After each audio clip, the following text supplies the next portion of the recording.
Students, my self Mihir Raichura. जैसे कि आप जानते हो जय सर ने मैथ्स और साइंस के लेक्चर्स डाले हुए यूट्यूब में, तो मैं चाहता हूँ आप घर बैठे अकाउंट्स के भी लेक्चर प्रिपेयर करें। ठीक है, इसके लिए मैं आपके लिए ये लाया हूँ बिल्स ऑफ एक्सचेंज का लेसन। सबसे पहले अकाउंट के सिलेबस में, न्यू सिलेबस में आपका 7th चैप्टर ये है bills of exchange. Bills of exchange आपके लिए 15 मार्क का, तो पहले 10 मार्क का सम्स आते हैं, 5 मार्क का परफॉर्मा आता है, फॉर्मेट आता है, और 1-2 मार्क जो आता है वो फिलअप्स या वन वर्ड में आ जाते हैं। तो टोटल मिला के ये 16-17 मार्क्स का तो ये आपके सिलेबस में है ही। तो ये इसके लिए मैं ये सबसे पहला चैप्टर चालू करना चाहता हूँ ताकि ये ऑनलाइन एकदम इजीली आप अंडरस्टैंड कर सको। ठीक है, तो सबसे पहले तो मैं बिल्स ऑफ एक्सचेंज ये बताना चाहता हूँ, सिलेबस में, आपके सिलेबस में बिल्स ऑफ एक्सचेंज गवर्नमेंट ने डाला क्यों है वो आपको समझना चाहिए। क्योंकि कुछ बच्चे ऐसे रहते हैं, जो मेरे एक्स स्टूडेंट्स हैं, वो लोग को खाली पढ़ने के लिए वो लोग पढ़ते थे कि BOE आपके अकाउंट में डाला हुआ है, इसके लिए मैं पढ़ना चाहता हूँ। नहीं, पहले उसको समझो कि BOE को आपके सिलेबस में क्यों डाला हुआ है। सबसे पहले तो मैं एग्जांपल देता हूँ। अपने बिजनेस है, अपना एक बिजनेस है। बिजनेस में 2 चीज़ें वेरी इंपॉर्टेंट रहती है, एक होती है सेल्स, एक होती है परचेस। या आप पहले बोलो परचेस या तो सेल्स। ठीक है, तो सबसे पहले मैं सेल्स और परचेस लिखना चाहूँगा। पहले मैं सेल्स लिखूंगा क्योंकि BOE में सबसे पहले मोस्ट इंपॉर्टेंट ज़्यादा ट्रांजेक्शन सेल्स के होते हैं। ठीक है, तो मैं सबसे पहले लिखूंगा सेल्स और यहाँ पे लिखूंगा परचेस। ठीक है, अच्छा मेरे को ये चीज़ बताओ, सेल और परचेस में सेल्स होता है, कॉमन सी बात है, सेल्स होता है तो सेल होता है तो इनकम होती है, एक्सपेंस होती है, इनकम होती है। ठीक है, तो हम यहाँ पे लिखेंगे इनकम। परचेस किया हम लोग ने, तो यहाँ पे क्या होता है, हमारा एक्सपेंस होता है। क्या होता है? एक्सपेंस। अच्छा, ये चीज़ें कॉमन सी बात है। इसमें BOE में ये 2 चीज़ वेरी इंपॉर्टेंट है, एक होता है सेल्स, एक होता है परचेस। ये क्या होता है, सेल और परचेस हमारे बिजनेस में होता है। जैसे कि मैं एग्जांपल दे देता हूँ, मेरी एक शॉप है, तो मैं पहले शॉप में मटेरियल लाने से पहले मैं होलसेलर के पास जाऊँगा, होलसेलर के पास से मैं मटेरियल को क्या करूँगा, परचेस करूँगा। परचेस करूँगा तो मेरे पास से क्या जाएगा, कैश जाएगा। क्या जाएगा? कैश जाएगा। तो मेरे लिए एक्सपेंस हुआ। उसके बाद मैं मटेरियल को लाया दुकान पे और मैंने कस्टमर्स को सेल किया, तो मेरे लिए सेल किया, लेकिन उसमें कॉस्ट प्लस प्रॉफिट इंक्लूड रहता है, तो मेरे लिए क्या हो गई, इनकम हो गई। करेक्ट है, तो यही चीज़ इसमें 2 चीज़ वेरी इंपॉर्टेंट रहती है बिजनेस में, वो बताया गया है। साथ ही साथ सेल्स 2 टाइप के रहते हैं बच्चा, सेल्स 2 टाइप के रहते हैं। एक होता है कैश सेल्स, एक होता है कैश सेल्स, और एक होता है क्रेडिट सेल्स। ठीक है, क्रेडिट सेल्स। ये दोनों में क्या होता है बच्चा, कैश सेल्स समझो, एग्जांपल ले लेता हूँ। मेरे दुकान में एक जन आया, मेरे को बोलता है सर ये मार्कर मेरे को खरीदना है। मैं बोला ठीक है, ये लीजिए आपका मार्कर। बोलता है कितना रुपया हुआ? मैं बोला 25 रुपीज़। मैंने ये मार्कर दिया, उसने मेरे को कैश दे दिया, तो ये ट्रांजेक्शन हो गया कैश सेल्स का। इट मीन्स मेरे पास से गुड्स गया और मेरे पास आया कैश, राइट। तो ये हो गया कैश सेल्स। अच्छा, क्रेडिट सेल्स होता क्या है, वो बंदा मेरे पास आया, मुझे बोला सर मुझे मार्कर खरीदना है, बट अभी फ़िलहाल मेरे पास पैसा नहीं है। जैसे मेरे पास पैसा आता है 1-2 महीने में, जो सैलरी आएगी, मेरे को पूरा मार्कर का बॉक्स चाहिए। जैसे 1-2 महीने में सैलरी आएगी वैसे मैं आपको पैसा दे दूंगा। मैं बोला ठीक है, कोई बात नहीं, आप एक काम करो, आपके लेक्चर्स रुक रहे, आप ये लेके जाओ मार्कर का बॉक्स, कुछ दिन के बाद दे के जाना पैसा। तो वो हो गया क्रेडिट सेल्स। क्या हो गया? Credit sales. बट अभी मैं कुछ दिन के बाद वो मेरे को मिला, तो मैंने बोला ओ भाई मेरा पैसा तुम्हारे पास बाकी है, आप मार्कर का बॉक्स लेके गए थे, आप क्रेडिट बेसिस पे लेके गए थे, अभी तक आपने कैश दिया नहीं है, तो आप प्लीज़ मुझे पेमेंट कर दीजिए। वो पेमेंट मेरे को दूसरे को भी करना है, सीधी सी बात है, क्योंकि ये पूरा साइकिल रहता है, एक जन के पास से पेमेंट लेना, दूसरे को दे देना। करेक्ट है, तो ये क्रेडिट सेल्स में ये होता है बच्चा। वो मेरे को ऐसा बोला, सर आपको जो करना है कर लो, मेरे पास पैसा नहीं है क्योंकि मेरी सैलरी अटक गई है। अभी मैं उसको थोड़ी मारने चाहूँगा, मैं उसको थोड़ी कुछ बोलूँगा। क्यों नहीं बोल सकता? क्योंकि मेरे पास लीगल एक्शन के लिए जो डॉक्यूमेंट रहता है वो अवेलेबल नहीं है। अभी मैंने उसके थ्रू कॉन्ट्रैक्ट कुछ साइन करवाया था, नहीं करवाया था। ऐसा कुछ मैंने एग्रीमेंट बनवाया था कि तूने मेरे पास ये गुड्स लेके गया, नहीं बनवाया था। करेक्ट है, तो हम लॉफुल, मतलब जो कानून के दायरे में रहता है, वो कुछ मैंने उसके साइन नहीं करवाया है, कुछ एग्रीमेंट साइन नहीं किया है, कॉन्ट्रैक्ट हमारा जो हुआ वो लीगल तरीके से कुछ हुआ ही नहीं है। सो मैं कुछ उसको बोल भी नहीं सकता, ना ही मैं उसको ऐसा भी बोल सकता चलो पुलिस स्टेशन जाते हैं, पुलिस भी अपनी कुछ सुनेगी नहीं। तो ये मेरे लिए क्या हो गया, ये बैड डेप्ट हो गया। क्या हो गया, बैड डेप्ट। अच्छा ये बैड डेप्ट क्या होता है बच्चा, ये डूब गया पैसा, क्या हो गया मेरा, डूब गया। करेक्ट है, जो मैंने उसको जो उधारी में दिया था वो चीज़ मेरे को पैसा आई नहीं। तो यही इंडिया में बहुत चलती है, क्रेडिट बेसिस। इसके लिए इंडिया में ये चीज़ें बहुत इंपॉर्टेंट है, बिल्स ऑफ एक्सचेंज लेसन। क्यों इंडिया में ये अभी ऐसा रहता है ना, साइकिल चलता है, मैं होलसेलर के पास से ले हुआ उधारी में, रिटेल के पास से, रिटेल क्या करेगा, कस्टमर को उधार दे, जब कस्टमर रिटेलर को देगा पैसा तब जाके रिटेलर होलसेलर को देगा, मतलब ये साइकिल चलती रहती है। करेक्ट है, तो वो साइकिल अभी एक भी जन अगर समझो कस्टमर ने रिटेलर को बता दिया कि मैं पैसा नहीं दूंगा, लेकिन रिटेलर को तो देना है होलसेलर को।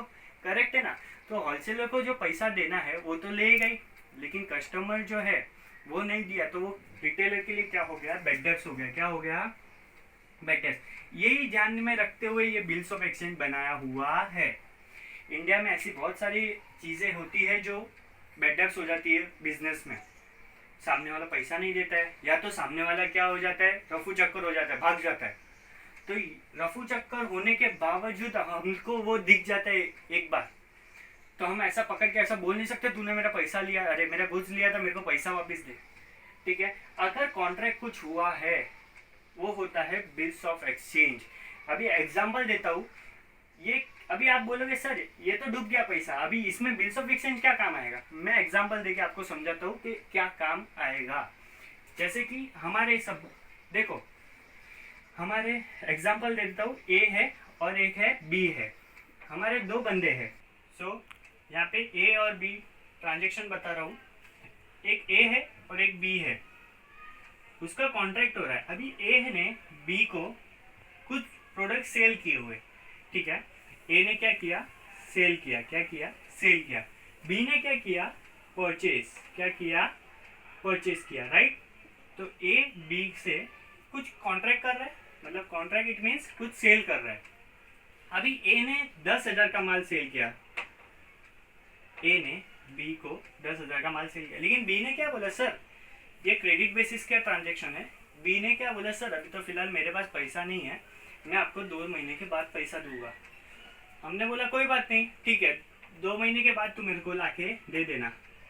अभी ए ने बी पे क्या किया, भरोसा किया, बट अभी तो भरोसे वाली बात तो रही नहीं है, क्योंकि ऑलरेडी ए धोखा दे चुका था, मतलब धोखा खा चुका था, सॉरी धोखा खा चुका था। क्योंकि एक बंदा आया था, मालूम है ना, मार्कर लेके गया था, उसने पैसा दिया नहीं है तो बैड डेप्ट हो गया था।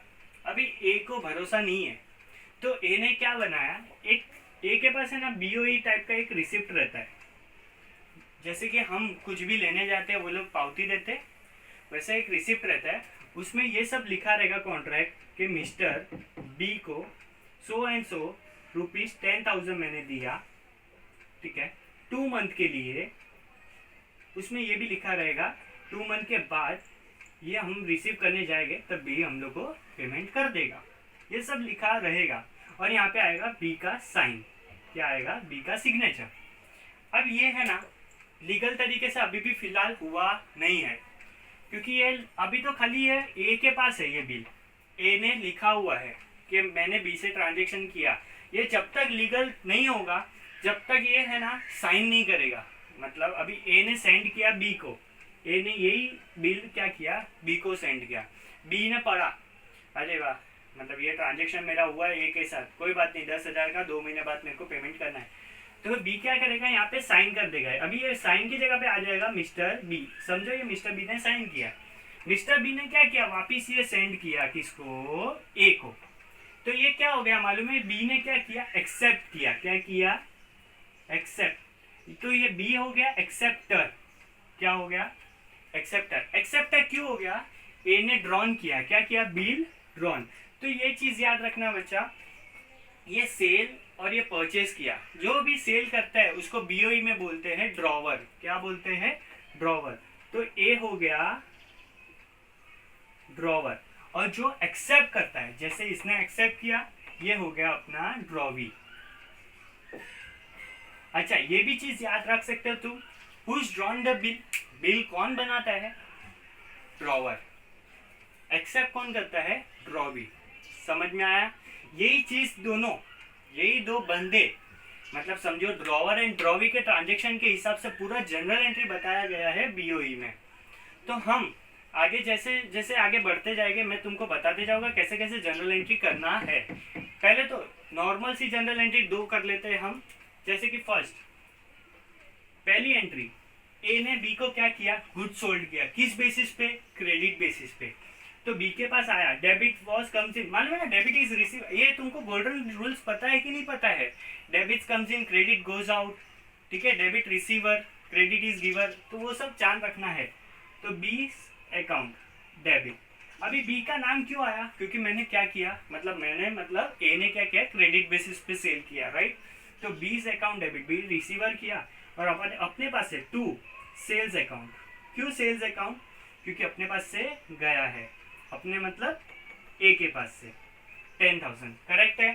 यही बी अपनी बुक में कैसे लिखेगा, ये तो ए का ट्रांजेक्शन हो गया इन द बुक्स ऑफ ए, ये ए के बुक में ट्रांजेक्शन हो गया। अभी बी के बुक में क्या करेगा, बी ने क्या किया, परचेज किया, क्या किया, क्या किया बोलो, परचेज किया, ठीक है। तो purchase account debit, sorry debit थोड़ा पास में लिख देता हूँ ताकि 10,000 रुपया आ जाए अपना, और टू किसके पास से आया, ए के पास से, तो एज अकाउंट में आ जाएगा, ठीक है, 10,000 रुपये। ये यहाँ पे समझ रहे हैं आपको ये ट्रांजेक्शन्स, ये थोड़ा 10,000 थोड़ा गैप नहीं है इसके लिए मैंने पास में लिख दिया।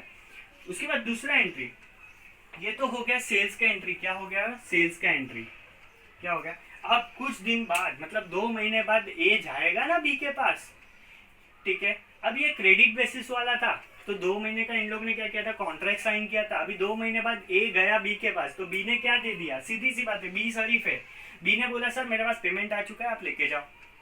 तो बी ने क्या दिया अपने को, अच्छा कुछ भी चीजें आती है तो डेबिट होती है, और कुछ भी चीजें जाती है तो क्रेडिट होती है। तो ए के पास आया कैश, और बी के पास से क्या हो गया, गया 10,000, करेक्ट है, सही है।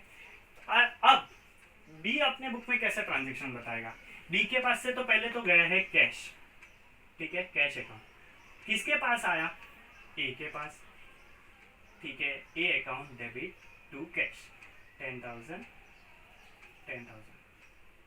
तो यही एंट्री, ये नॉर्मल सी जनरल एंट्री, ये आपको पता होनी चाहिए। ये क्या हो गया मालूम है, ये हॉनर्ड बोलते हैं, लेकिन मैं ये चीज़ आपको डीपली समझाऊंगा जब मैं पूरा बीओई का आपको इसके नेक्स्ट लेक्चर में बीओई का सब general entry step by step में आपको एक्सप्लेन करूंगा। ये तो नॉर्मल सी जनरल एंट्री है जो हम 11th में करते आए हुए हैं, ठीक है। तो यही था इंट्रोडक्शन बीओई का। बीओई क्यों पढ़ना है वो मोस्ट इंपॉर्टेंट है, क्योंकि सिलेबस में दिया इसके लिए नहीं पढ़ना है, क्योंकि इंडिया में क्रेडिट बेसिस पे सेल्स बहुत होती है, इसके लिए पढ़ना है। तो ये हिसाब से किस हिसाब से आपको स्टेप बाय स्टेप पूरा जनरल एंट्री बताया गया है बीओई का, वो मैं नेक्स्ट लेक्चर से चालू करूंगा। इसमें कुछ भी डाउट है तो कमेंट करिए, सब्सक्राइब करिए, ठीक है, धन्यवाद।